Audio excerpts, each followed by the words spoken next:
So the next thing we'll go to here is some dribble moves. And with dribble moves, the one thing I would really emphasize and would really ask you guys to emphasize with the players, dribble moves are change of direction moves. So, you obviously, especially with younger kids, you can do things like speed dribble and control dribble. So speed dribble would be as fast as you can with right hand and left hand, trying to get from one end of the court to the other, or one end of half court to the other. Control dribble would be dribbling it and keeping it controlled and on your hip. Those are definitely effective. You can come up with drills where you have them do control dribble part way, pull back, protect the ball, crossover, things like that. We're just going to work on some dribble moves. Actually, why don't we do our little half court going in. You can do it this way. It depends how you want to break it down. Sometimes we break down just dribble moves. Sometimes we put it in combination with finishing. Probably, I guess, for the younger kids, you want to make sure that you're doing it, without finishing as a component to start with, just because you're adding something else in that could kind of muddy the waters. But so what we'll do a lot of times is, we'll start with this segment and we use it as a way to work on making layups and a way to work on some dribble moves. So let's just start with outside hand, go ahead and finish at the rim. So you can see with these guys, you can see and really push the ball out. A couple things that we really work on that your kids may or may not be ready for. We work on getting from half court to the rim in 2 dribbles. These guys all push the ball out, okay, and get there in 2, or kind of slip up and get there in 3.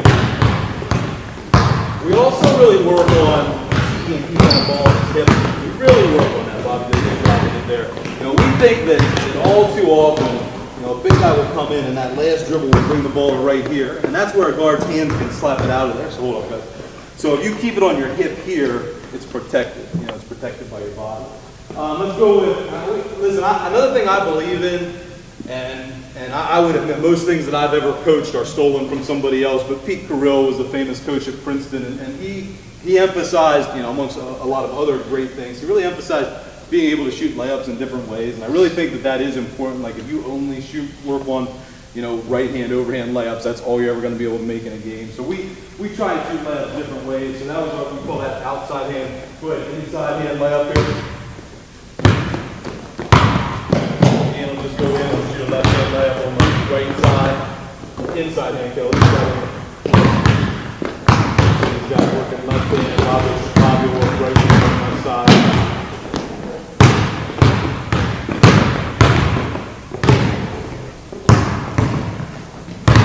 Obviously, if you choose to do this drill, you got to make sure that the kids time it right, especially with younger kids. You got to tell them that when you're at a certain line, you can't go, the next guy goes, Okay, so now let's move some of these dribble moves. So let's start with crossover. I really think the most important move that you can teach is the crossover move and teaching it effectively. So we'll tell our guys on this move to come in a straight line down the foul line extended. When they get the foul line extended, they want to plant with their weight on their outside foot. Their back foot is back a little bit.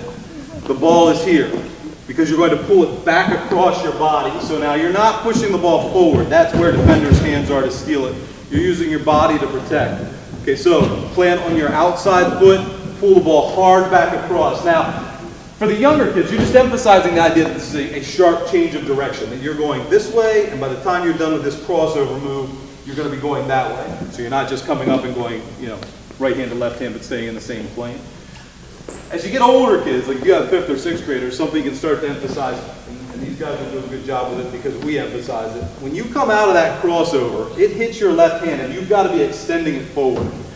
In other words, when it hits your inside hand and you're going to drive to the rim with, from there, it's 1 or 2 dribbles to get to the rim. If you keep it on your hip, we always talk about get the ball out of your hip pocket. You got to go somewhere with it. If you keep it on your hip, that gives the defender too much leeway. The defender's quicker than you when you have the ball, okay, when he can move without the basketball. So you've got to push the ball out and go finish. And we also actually talk to these guys all the time. It's more important to us how quickly you can get to the rim, how few of dribbles. So I would much rather have a guy push it out here and maybe they end up finishing with their left hand on the right side or right hand on the left side, but got there in 1 dribble, than size it up and time it up and use an extra dribble and use the quote-unquote proper hand on the proper side.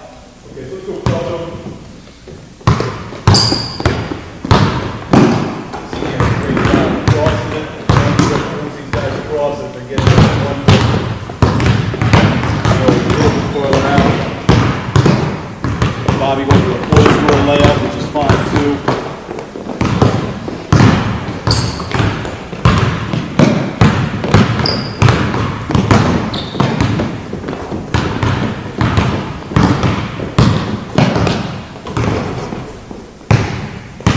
Okay, so now let's go rollover. So the companion move to the crossover is the fake crossover. We call it a rollover. Now we teach in a pretty specific way. We want it to look like a sloppy crossover. We want the defender to think, oh boy, here comes a sloppy crossover, I'm going the other way. Okay, so we come down here, same thing, but now where before we had our outside foot and our weight here, pulling the ball back across. Now we're going to change things. Okay, we're going to open it so it looks like that crossover is going to be a bad sloppy crossover, which would be front to back. That's also putting our weight on our inside foot. So now I've started to move my whole body this way as if I'm going to cross, and I'm going to roll it to my navel. Okay, and so you guys will see what I mean by rolling it, but they're basically bringing their hand over top of the ball. They're keeping it about waist level. If you get it up here, it could be construed as a carry, and it's just not as quick. So waist level, they'll roll it back across. So now when they roll it, because their weight is on this inside foot, they can explode to the baseline going to finish. So we do think that weight distribution is really important for these moves. For the crossover, having your weight out here so you can push and explode. For the rollover, having your weight to the inside so you can roll and push back, the same way you came from. Go ahead, guys.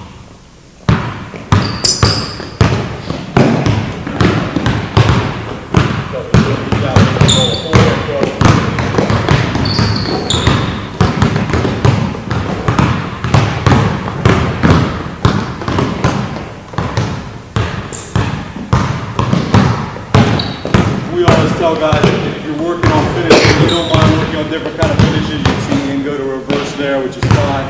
That goes with that same concept of I want guys to work on different kinds of finishes. Let's see here. Let's just go. So let's go between the legs, and on the other side go behind the back. So between the legs here, then behind the back. So we'll work on all these moves. Go ahead. So here, between the legs, basically just a crossover. Using your body to protect it a little bit more.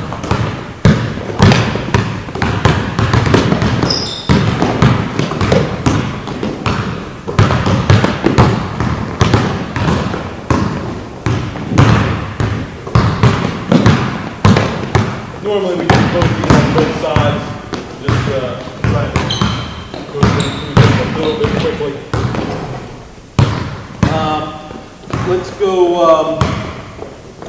Let's go hesitation on the left side and spin on the right side.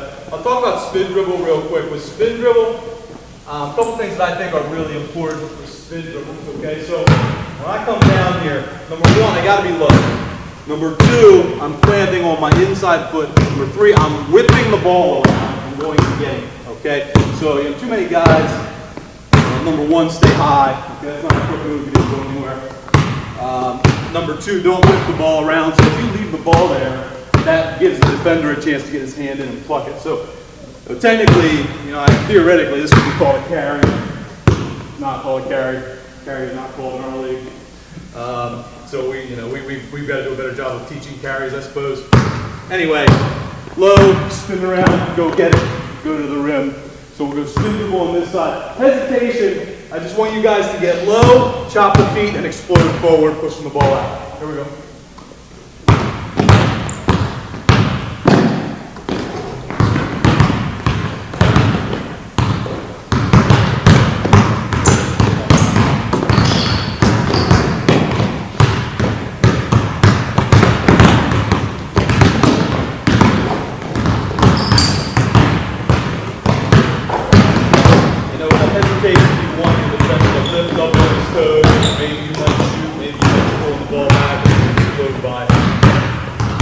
Okay, now we also, and this will depend on, what level kids you have. Certainly younger kids are not ready for this, but we work a lot on combination moves, so combination dribble moves. So one we think is really an important one is rollover, crossover. We'll come in, we'll go rollover, and the very next dribble we'll go into a crossover.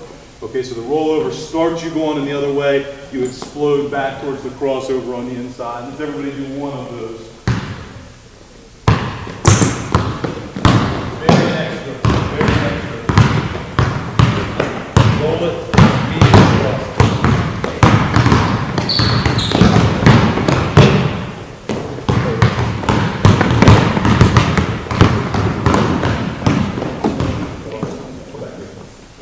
We also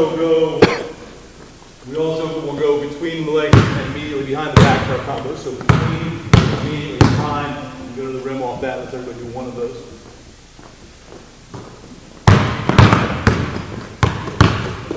So again, when you go between, you want that defender to try and push you off, move. That's okay. Listen, if kids make mistakes, my guys make mistakes, I just say, you're pushing yourself to go fast. You wouldn't make mistakes if you were going slow. Last one, and listen, anything you want it to be a combo can be a combo. And when I have my older guys work on it, I tell, Ian or Eric Lynn or Austin Yetter, I tell them to call the combos that they're going to use. But these are just a couple that I think are good ones. So another one is double cross. Okay, so you come in, you get the good crossover, immediately cross it back where you came to, and go hard to the rim. So double cross.